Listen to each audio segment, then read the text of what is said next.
नमस्कार, 22 जिले 22 खबर में आपका स्वागत है। मैं हूं आपके साथ पराग गुप्ता। सिरसा के एलनाबाद हलके में उपचुनाव के लिए वोटिंग हुई। हलके के 1,86,000 मतदाता 20 प्रत्याशियों के भाग्य का फैसला उन्होंने ईवीएम में कैद किया। सभी उम्मीदवारों की किस्मत ईवीएम में कैद हो गई। वोटिंग के जो नतीजे हैं 2 अक्टूबर को आएंगे।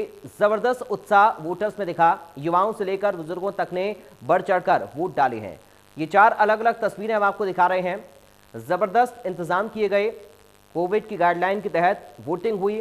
सुरक्षा के इंतजाम किए गए। इसके साथ ही वोटर्स की लंबी कतारें भी नजर आई पोलिंग बूथों पर। हरियाणा की एकमात्र विधानसभा सीट यानी एलनाबाद के लिए उपचुनाव की प्रक्रिया आखिर खत्म हो गई। कल सुबह 7 बजे मतदान की प्रक्रिया शुरू हुई थी और देर शाम अब 6 बजे जो है मतदान की प्रक्रिया खत्म हुई है। अधिकांश गांव, अगर मैं दर्जनों गांव की बात करूं, वहां पर 90% से ज़्यादा मतदान जो है वो 5 बजे तक संपन्न हुआ था। उसके बाद और भी मतदान हुआ होगा। ठीक इसी तरह से शहरी इलाके की अगर बात करें, वहाँ भी 80% के करीब मतदान की खबरें हैं। बहरहाल अब जो ईवीएम मशीनें हैं उनको सील किए जाने की कवायद जो है वो पूरी की जा चुकी है। आप देख पाएंगे एक मतदान केंद्र, एक बूथ के बाहर इस वक्त मौजूद है। अंदर तमाम औपचारिकताएं जो है निभाई जा रही हैं। हालांकि पूरे, अगर मैं ओवरऑल बात करूं, पूरे विधानसभा क्षेत्र की बात करूं, 211 बूथ जो है बनाए गए थे और उनमें से अगर मैं बात करूं बूथों की, 121 बूथ ऐसे थे जो कि संवेदनशील व अति संवेदनशील थे, जिन पर बड़ी तादाद में जो है पुलिस कर्मचारियों की यानी 4000 से ज़्यादा कहीं न कहीं पैरामिलिट्री फोर्सेस के जवान, हरियाणा पुलिस के जवानों की तैनाती की गई थी। पूरी तरह से ये दरवाजे जो है मतदान केंद्र की इस बूथ के बंद कर दिए गए हैं और अंदर जो है तमाम जो कायदगियाँ, तमाम औपचारिकताएं निभाई जा रही हैं। हालांकि मुद्दों की अगर बात करूँ, इस इलाके में जिस तरह के मुद्दे थे, चाहे किसान आंदोलन से जुड़े मुद्दे थे या फिर विकास के मुद्दे थे, लोगों ने पूरी तरह से, हालांकि पत्ते खोले नहीं थे। जिस तरह के कयास लगाए गए थे कि महज और महज किसान आंदोलन जो है वो मुद्दा हावी रहेगा, लेकिन ऐसा देखने को नहीं मिला। अधिकांश गांव ऐसे थे जहां पर विकास के मुद्दे पर बात की गई, जहां पर और दूसरे मुद्दे, इलाके के जो दूसरे मुद्दे थे उन पर चर्चा की गई। एलनाबाद से सहयोगी अमर सिंह जानी के साथ रवि जांगड़ा, इंडिया न्यूज। केंद्रीय राज्य मंत्री कृष्णपाल गुर्जर ने आज एनआईटी विधानसभा क्षेत्र के प्रतापगढ़ में 32 करोड़ 74 लाख की लागत से अपग्रेड किए गए पंपिंग स्टेशन का उद्घाटन किया। इस मौके पर उनके साथ बीजेपी विधायिका सीमा त्रिखा, मेयर सुमन बाला और नगर निगम के अधिकारी मौजूद रहे। केंद्रीय राज्य मंत्री ने कहा कि इस पंपिंग स्टेशन के शुरू हो जाने से अब क्षेत्र की कॉलोनियों और सेक्टर्स में सीवर ओवरफ्लो की समस्या से पूरी तरह निजात मिलेगी। देखिए, आज यहाँ पर प्रतापगढ़ में हमारा यहाँ पर 112 एमएलडी का मेन पंपिंग स्टेशन का आज यहाँ पर शुभारंभ हुआ है, उद्घाटन हुआ है। मेरे साथ हमारे बड़कल की लोकप्रिय विधायिका सीमा त्रिखा जी, मेयर अपनी सुमन बाला जी, यहाँ की निगम पार्षद हमारी सपना डागर जी और तमाम लोग यहाँ पर उपस्थित हैं। हमारे यहाँ Dabua colony, Jawahar colony, sector 24, 25, झाड़ सैतली, नंगला, इन सब एरिया में पानी के डिस्पोजल की बहुत बड़ी समस्या थी। सीवर ओवरफ्लो होता था, लेकिन आदरणीय मुख्यमंत्री जी के सहयोग से हमने यहाँ पर 32 करोड़ 74 लाख की लागत से इसका अपग्रेडेशन कराया है। इस पंपिंग स्टेशन का पहले ये 40 एमएलडी का था, अब 112 एमएलडी का हो गया है। तो अब जो सीवर ओवरफ्लो की समस्या इस बहुत बड़े एरिया में थी, जवाहर कॉलोनी, डबुआ कॉलोनी, नंगला, झाड़ सैतली, 24 सेक्टर, 25 सेक्टर, उससे अब निजात मिलेगी। एक बहुत बड़ी लोगों को राहत मिलने वाली है इससे। तीनों कृषि कानूनों को सही ठहराते हुए कैबिनेट मंत्री कंवरपाल गुर्जर ने कहा कि तीनों कृषि कानून किसानों के हित में हैं। अभी तक किसी भी पार्टी या संगठन ने नहीं बताया कि कानूनों में किसानों के खिलाफ क्या है। वहीं खाद की कमी पर कंवरपाल गुर्जर का ये कहना है कि प्रदेश में खाद की कोई कमी नहीं है, अफरा तफरी का माहौल पैदा किया गया। वास्तव में जिस तरह से नमक को लेकर अफवाहें फैलाई गई, उसी तरह का ये पूरा मामला है। जितनी खाद पिछले साल आई थी उससे ज़्यादा आ चुकी है। ऐसे लोग भी लाइनों में लगे हैं जिनकी अभी तक धान भी नहीं कटी है। हर किसान को खाद पर्याप्त मात्रा में उपलब्ध होगी। तो टीचर्स की कमी को लेकर शिक्षा मंत्री ने कहा, जल्द खाली पड़े पदों को भरा जाएगा। कोरोना काल के चलते भर्तियों में दिक्कत आई। जहाँ तक मैं समझता हूँ केवल जिद है, क्योंकि तीनों कानून जो है 100% किसान के हित में है। आज तक कोई भी राजनीतिक पार्टी और कोई भी किसान संगठन ये सीधी नहीं कर सका कि कानून किस प्रकार से किसान के खिलाफ है। मैं एक उदाहरण देके आपको बताता हूं, जब ये आंदोलन चला तो इस बात पे आंदोलन चला था कि जो किसान की पेमेंट है डायरेक्ट करने की बात थी, तो उन्होंने इसका विरोध किया था कि किसान को डायरेक्ट पेमेंट नहीं होनी चाहिए, क्योंकि हमारा और आड़ती का चोली दामन का साथ है। लेकिन हमने अब की बार डायरेक्ट पेमेंट की, तो अभी आप किसान से जाके पूछ सकते हैं कि उसका लाभ है या नुकसान है।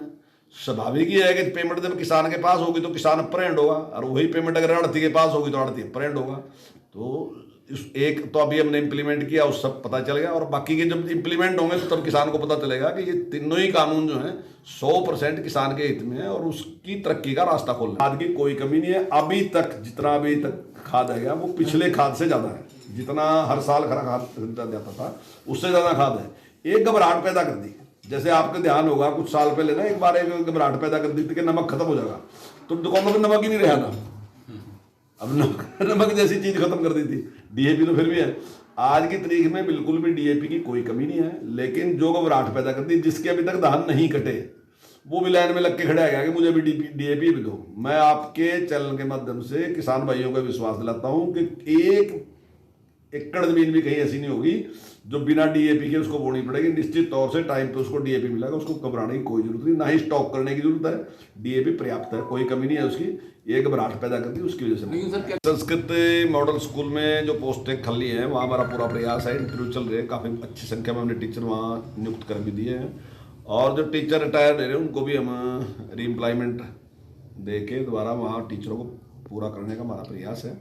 लेकिन विभाग में टीचरों की कमी है, ये मैं स्वीकार करता हूँ, लेकिन कोरोना के कारण काफ़ी कुछ जो हम करना चाहते थे वो काफ़ी काम कर नहीं सके। लेकिन हमारा प्रयास है कि आने वाले टाइम में जल्दी टीचरों की जो कमी है।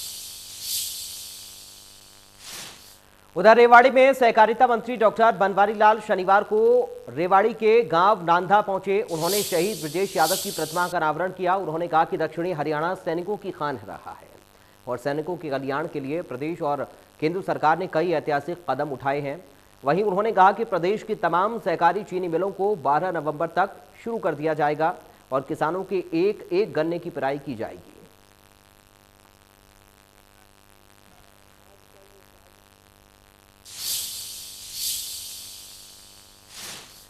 कुरुक्षेत्र के पहोबा उपमंडल में कृषि विभाग ने पराली प्रबंधन के लिए किसान मेला लगाया। सरकार गौवंश के चारे के रूप में विकल्प भी ढूंढ रही है। आधुनिक कृषि यंत्रों से पराली जलाने की समस्या का समाधान भी हो रहा है। पराली अब समस्या नहीं, आमदनी का जरिया है। हरियाणा कृषि विश्वविद्यालय हिसार के कुलपति BR कंबोज ने बताया कि कृषि विभाग की ओर से पराली प्रबंधन के लिए किसानों को जागरूक करने के साथ फसल अवशेष को आय का साधन बनाया गया है।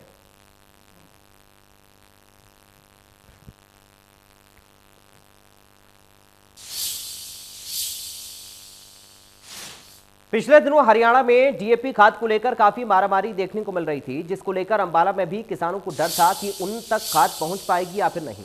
अंबाला में जैसे ही खाद पहुंची तो प्रशासनिक अधिकारियों की तरफ से दुकानदारों को निर्देश दिए गए कि अगर किसी भी तरीके की ब्लैकमेलिंग हुई तो लाइसेंस रद्द कर दिया जाएगा।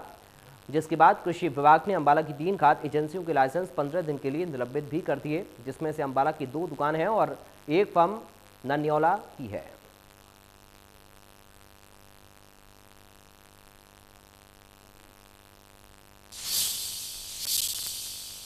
उधर फतेहाबाद अनाज मंडी में धान का उठान न होने के चलते मजदूरों ने हड़ताल शुरू कर दी। हड़ताल की वजह से किसानों को भारी परेशानी हुई।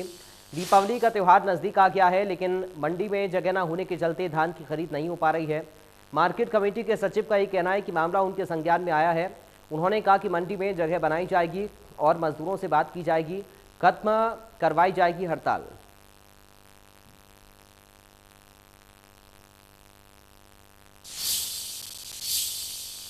पर्यावरण को सुरक्षित रखने के लिए सुप्रीम कोर्ट के आदेशों के बाद अब बाजार में ग्रीन पटाखों की डिमांड बढ़ गई है। बाजार में तमाम पटाखा गोदाम दुकानों पर ग्रीन पटाखे की मोहर लगे पटाखे बिक रहे हैं, जिन्हें खरीदने के लिए बड़ी संख्या में लोग भी पहुंच रहे हैं। हालांकि पटाखा विक्रेताओं का ये कहना है कि मार्केट में ग्रीन पटाखे बड़ी तादाद में उपलब्ध होने के बाद अब ग्राहकों की संख्या भी बढ़ी है। सुप्रीम कोर्ट के आदेश के बाद बाजार में किस तरीके के पटाखे उपलब्ध हैं, इसका जायजा लिया इंडिया न्यूज संवाददाता दीपक शर्मा ने। सुप्रीम कोर्ट के आदेश के बाद अब पूरे देश भर में जिस तरीके से अगर हम बात करें तो ग्रीन क्रैकर्स की डिमांड बढ़ी है। आपको दिखाना भी चाहेंगे, इस वक्त हम गुरुग्राम में मौजूद है। गुरुग्राम में आपको दिखाना चाहेंगे ये कादीपुर में पटाखों के गोदाम है, जहां पर जो अगर बात की जाए तो अब क्योंकि पटाखों की बिक्री वो बढ़ी है, खासकर क्योंकि दीपावली नज़दीक है, दोनों तरफ अगर जहाँ भी हम नज़र डालें अगर बात करें तो यहाँ पर आपको पटाखों के जो गोदाम है वो यहाँ पर दिख जाएंगे जगह जगहों पे। अगर बात करें तो किस तरीके से, हालांकि तमाम जगहों पर दुकानों के बाहर, गोदाम के बाहर अगर बात करें तो इस तरीके से बोर्ड लगाए गए हैं ग्रीन पटाखों के। ये ग्रीन जो पटाखे हैं वो यहाँ पर जरूर रखे गए हैं। आप देख सकते हैं कि इस तरीके से ये कहा जा रहा है ग्रीन पटाखे, जिस तरीके से सुप्रीम कोर्ट का भी ऑर्डर आया था कि ग्रीन पटाखों को ही बेचा जाएगा और ग्रीन पटाखे ही मार्केट में कोई बन सकेंगे। इसके अलावा यदि कोई और पटाखा चलता है तो उसको लेकर के कार्रवाई होगी। तो अगर हम बात करें यहाँ पर जिस तरीके से आप देख सकते हैं कि तमाम गोदाम में जो है लोगों की जो भीड़ है वो आप देख सकते हैं किस तरीके से यहाँ पर अगर बात करें तमाम लोग जो हैं वो मौजूद हैं, दीपावली को लेकर के यहाँ पर आ रहे हैं। हम यहाँ पर अगर बात करें तो इनसे भी पूछेंगे सुप्रीम कोर्ट के इस ऑर्डर के बाद किस तरीके का आपका सेल पे फर्क पड़ा है, लोग आ रहे हैं या नहीं? सर लोग तो परचेज कर रहे हैं ग्रीन माल, क्योंकि 2 सालों से पटाखे पर बैन लगा हुआ था। अब ग्रीन माल आने से थोड़ा सेल में ठीक आया है। ग्रीन माल आने से तो गवर्नमेंट जो ग्रीन माल लागू करा है गवर्नमेंट ने वही हम बेच रहे हैं, इसके अलावा कोई माल मार्केट में नहीं आ रहा।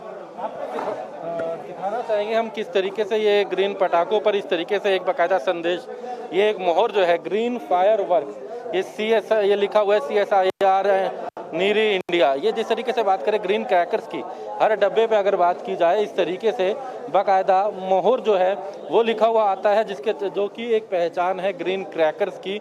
और मार्केट में हालांकि लगभग सभी उसी तरीके के पटाखे होते हैं, चाहे अनार की बात की जाए, इसको हम जिस तरीके से अगर बात करें गोल चक्री या कोई जलेबी, अलग नाम इसे कहा जाता है।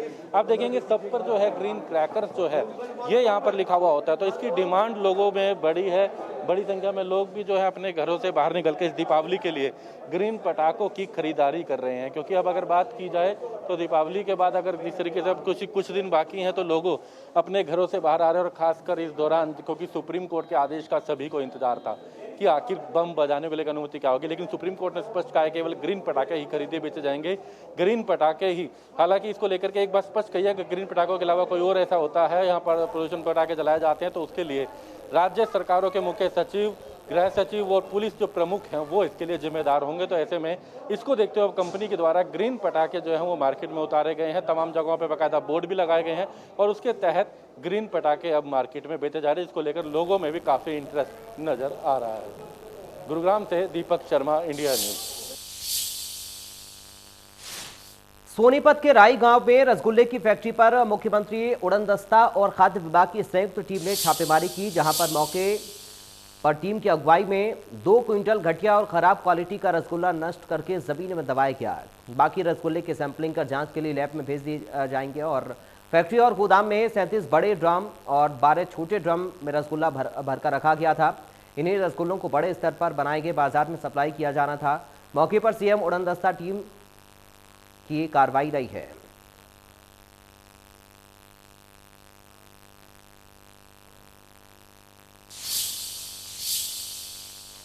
कैथल की सीवन मंडी में किसानों की लेट पेमेंट करने के एवज में खरीद एजेंसियों ने आड़तियों से पेमेंट तो काट ली, लेकिन राशि ना तो किसानों को दी और ना ही वापस आड़ती को, जिसका आड़ती एसोसिएशन ने विरोध जताया। एसोसिएशन के प्रधान ने कहा कि जिले के कुछ अधिकारी जानबूझकर उस ब्याज की राशि को जब्त किए हुए हैं। उन्होंने बताया कि सीवन मंडी में ऐसे 26-27 आड़ती हैं जिनकी लाखों रुपए की पेमेंट रुकी हुई है।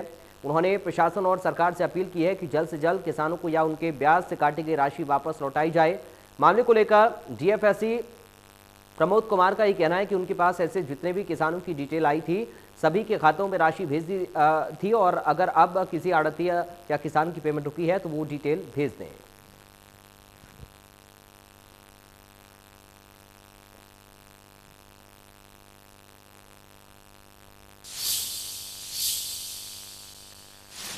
दीपावली के पर्व पर भगवान लक्ष्मी, माता लक्ष्मी और भगवान गणेश भी महंगाई की चपेट से बाहर नहीं है। ऐसे में एक तरफ जहां लोग त्योहारों की खुशियां मनाते हैं तो वहीं दूसरी तरफ दिवाली पर भाग्य लक्ष्मी और गणेश की पूजा की जाती है मूर्ति के जरिए मूर्ति बाजारों से लोग खरीदते हैं। इस बार महंगाई के चलते लोग उनको खरीदने से भी कतराते हुए नजर आ रहे हैं। संवाददाता राजेंद्र दहिया की रिपोर्ट देखिए।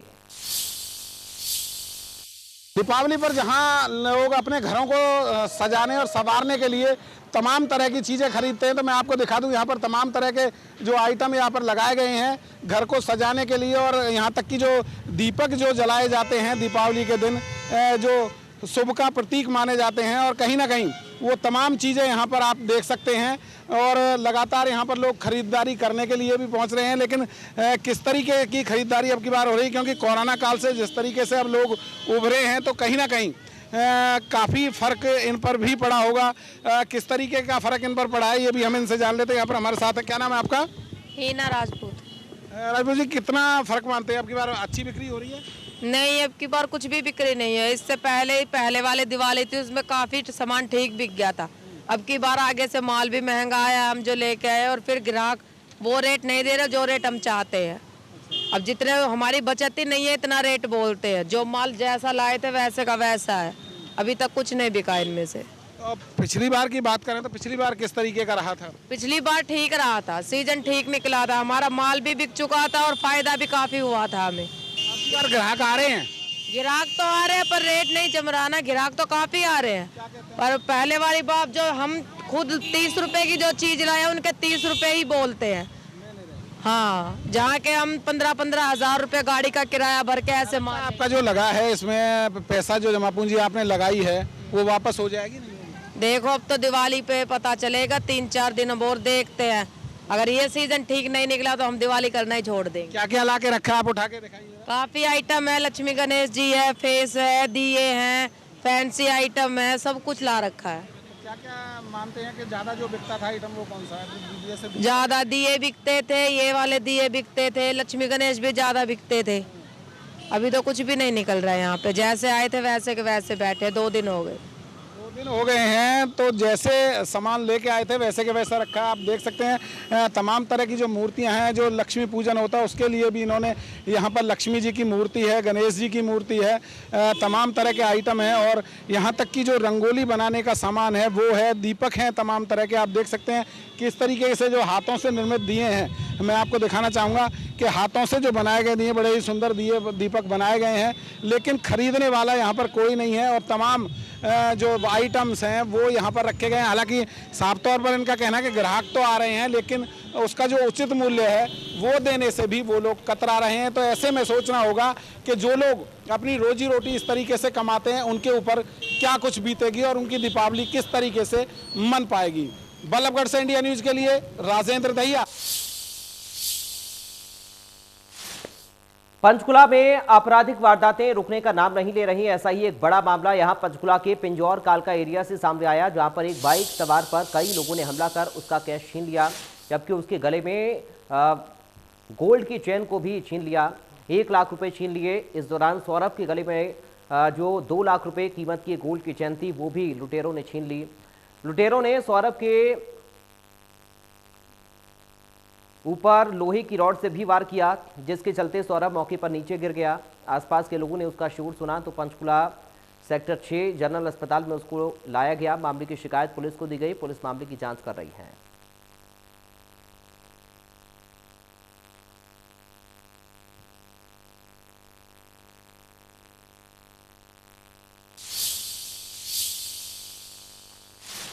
हरियाणा में एक बार फिर से HSSC की तरफ से पुरुष पुलिस कांस्टेबल की परीक्षा आयोजित करवाई जा रही है, जिसको लेकर HSSC ही नहीं बल्कि जिला प्रशासन ने भी कमर कस ली है। पिछली बार ये पेपर लीक हो गया था और उस मामले में कई गिरफ्तारियां भी हुई थीं। वहीं करनाल में भी ऐसे मामले सामने आए थे, जहां पर किसी और परीक्षार्थियों की जगह कोई और आकर परीक्षा दे रहा था, जिसके बाद कई गिरफ्तारियां देखने को मिली। पर अब एक बार फिर से ये परीक्षा आयोजित करवाई जा रही है। ये परीक्षा करनाल में 3 दिन आयोजित होगी।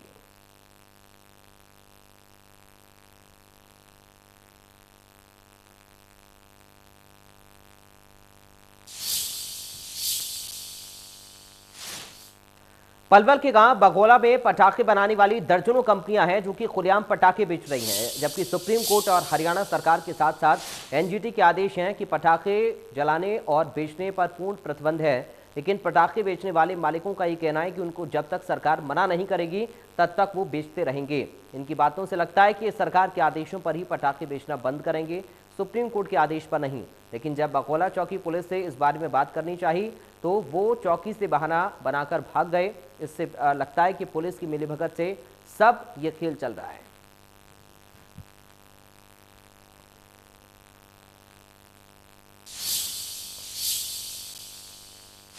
तो फिलहाल 22 जिले 22 खबरों पे मेरे साथ इतना ही। बाकी खबरों के लिए आप देखते रहिए इंडिया न्यूज।